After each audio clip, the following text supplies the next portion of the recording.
Bismillahirrahmanirrahim. Bismillahirrahmanirrahim. Assalamualaikum warahmatullahi wabarakatuh.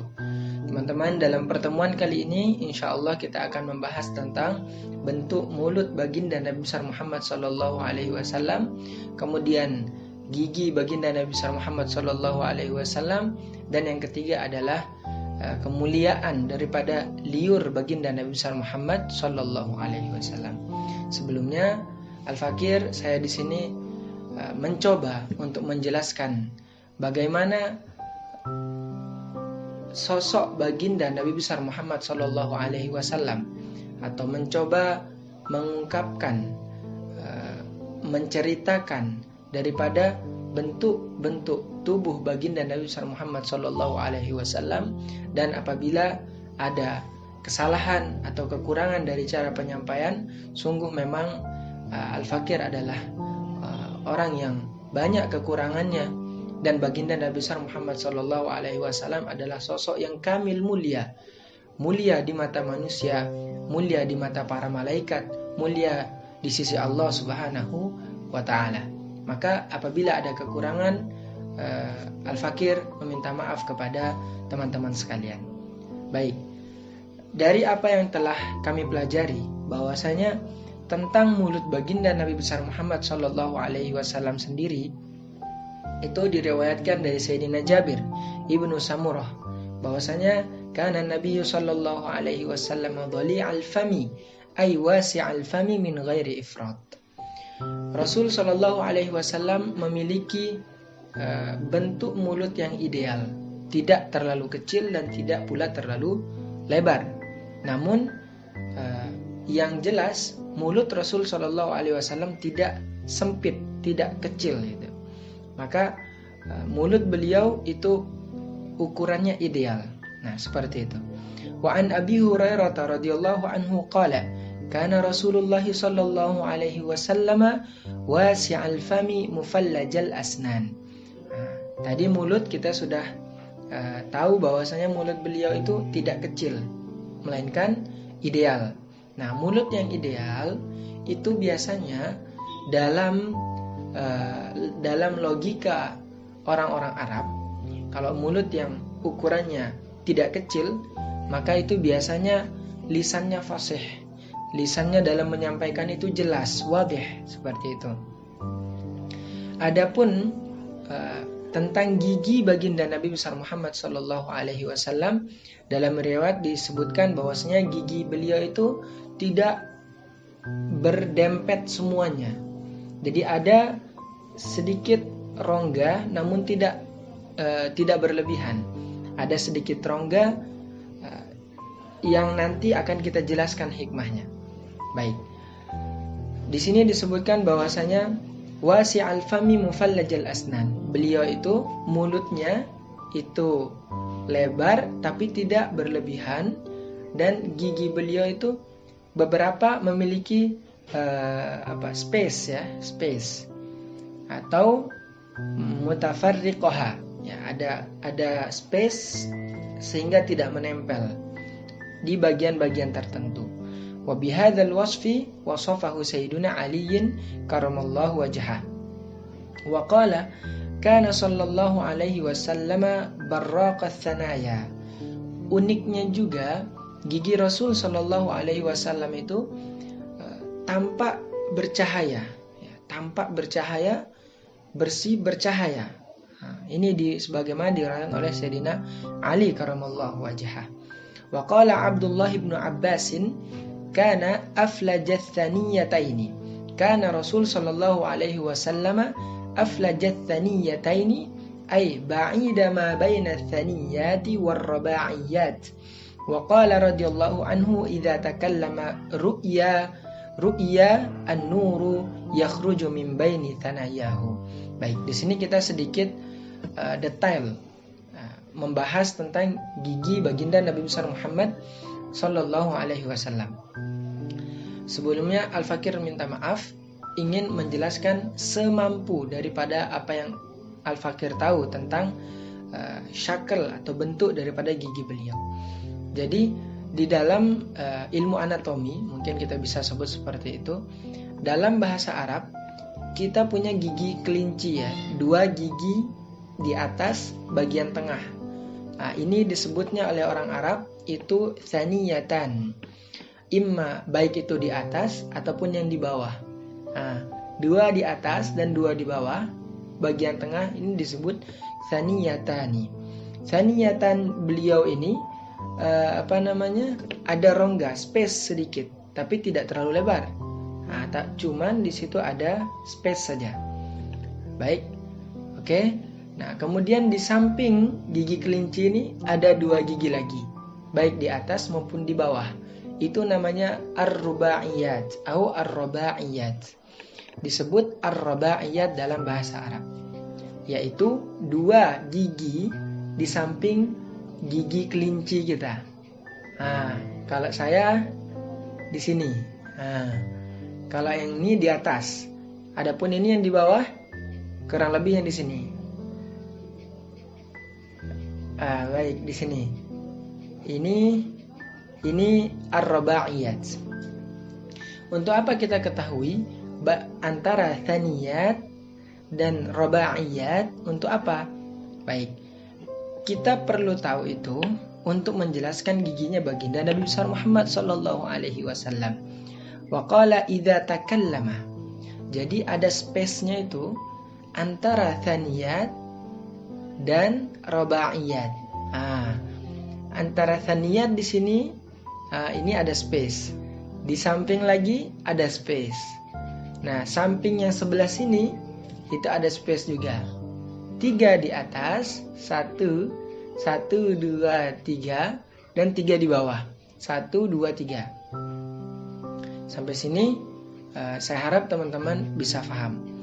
Nah, jadi 3 di atas dan 3 di bawah itu ada space di antara gigi Rasul Shallallahu Alaihi Wasallam, sehingga gigi beliau tidak menempel semua, menempel sebagaimana tangan saya menempel, tidak. Tapi ada space sedikit saja, itu ada hikmah di baliknya. Apa hikmah di baliknya? Kata Sayyidina Abdullah ibnu Abbas, idza takallama, andai atau apabila baginda Nabi besar Muhammad sallallahu alaihi wasallam itu berbicara, maka tampak dari space-space itu keluar cahaya. Keluar cahaya. Ketika beliau berbicara, keluar cahaya dari space-space atau dari jarak-jarak antara 3 gigi atas beliau dan 3 gigi bawah beliau tadi. Selanjutnya ulama kemudian menafsirkan atau menjelaskan makna daripada cahaya yang keluar dari mulut beliau atau gigi beliau itu memiliki 2 makna. Ada ulama yang mengambil jalan tengah, karena kita tidak pernah melihat baginda Nabi besar Muhammad sallallahu alaihi wasallam, atau kita ingin menjelaskan kepada orang-orang tentang baginda Nabi besar Muhammad sallallahu alaihi wasallam, maka sebagian ulama mengambil pendapat bahwasanya makna nur atau cahaya yang keluar dari lisan beliau, dari mulut beliau itu adalah maknanya adalah hikmah, yakni nasihat, yakni petuah-petuah beliau, hadis-hadis beliau. Itulah yang disebut nur oleh para sahabat. Itu sebagian ulama berpendapat seperti itu. Namun ulama lain berpendapat bahwasanya nur, cahaya yang keluar dari sela-sela gigi beliau tersebut adalah benar-benar cahaya, karena baginda Nabi besar Muhammad SAW memang tidak sama dengan manusia biasa.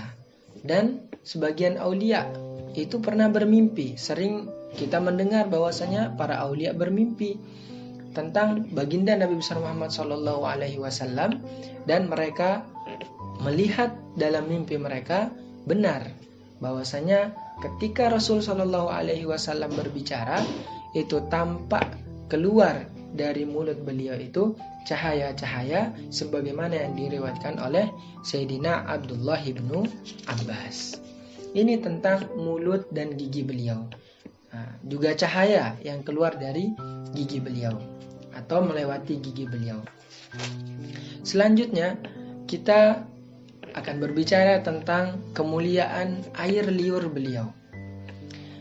menjelaskan tentang air liur beliau, kita akan menjelaskannya dengan dua kisah. Kisah pertama adalah kisah yang datang dari Sayyidina Ali radhiyallahu anhu. Ketika Sayyidina Ali ingin ditunjuk oleh baginda Nabi besar Muhammad sallallahu alaihi wasallam untuk menjadi panglima perang dalam perang Khaybar, penaklukan Khaybar, itu baginda Nabi sallallahu alaihi wasallam mencari Sayyidina Ali. Di mana Ali?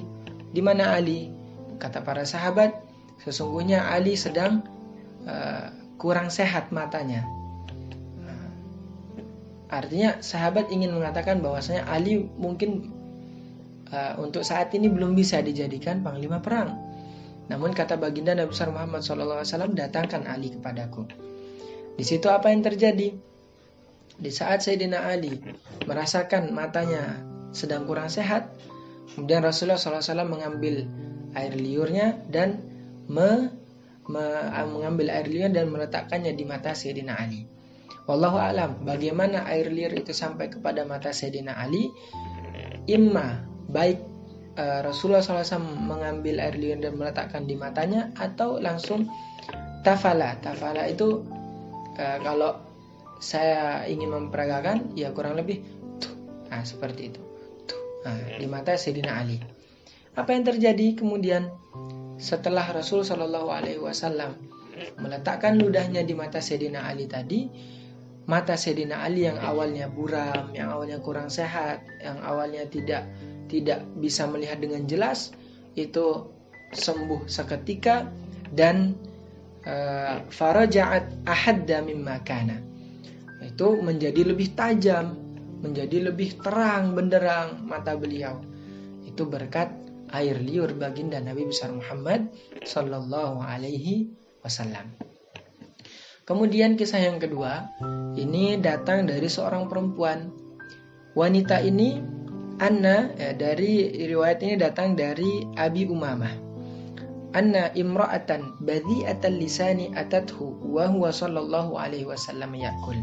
Suatu ketika ada wanita ini dikenal tidak bisa menjaga lisannya, selalu mengucapkan kalimat kotor, menyakiti orang lain, membicarakan keburukan orang lain.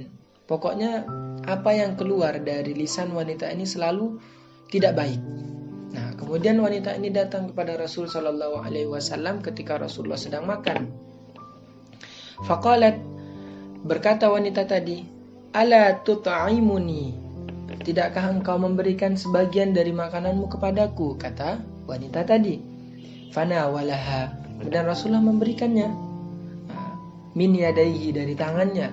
Faqalat la, kata wanita tadi, tidak, aku bukan ingin apa yang ada dari tanganmu, aku ingin apa yang ada di lisanmu, di mulutmu, kata wanita tadi.